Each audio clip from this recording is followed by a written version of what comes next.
இயக்குனர் மற்றும் நடிகர் கென் கருணாஸ் அவர்கள் சமீபத்தில் நிறைய விஷயங்கள் பகிர்ந்திருந்தாரு. அதில் ஒரு சிலதை இந்த பதிவில் நம்ம பார்க்கலாம். சிறு வயதிலிருந்தே எஸ்டிஆர் சாரின் பெரிய ரசிகன் என்றும், அப்பா நடித்த படங்களை நான் தியேட்டர்களில் பார்த்து ரசிப்பேன் என்றும் நடிகர் கென் கருணாஸ் அவர்கள் தெரிவிச்சிருக்காரு. அதே சமயம் சிந்து துலானியுடன் அவர் இணைந்து நடித்த படங்களும் எனக்கு மிகவும் பிடித்திருந்தது என்றும் கூறியிருந்தார்.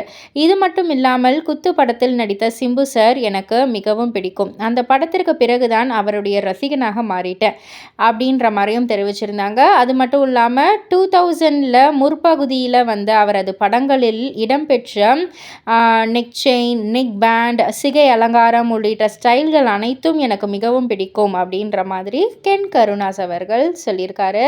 ஸோ தீவிரமான சிம்பு ரசிகர்னு இதில் இருந்து தெரியுது. ஸோ இதை பற்றி நீங்கள் என்ன நினைக்கிறீங்க? உங்களுடைய கருத்து என்ன அப்படின்றத கீழே உள்ள கமெண்ட் பாக்ஸில் குறிப்பிட்டு சொல்லுங்கள். மறக்காமல் சேனலை சப்ஸ்கிரைப் பண்ணி பக்கத்தில் உள்ள பெல் ஐக்கானை கிளிக் பண்ணிவிடுங்க.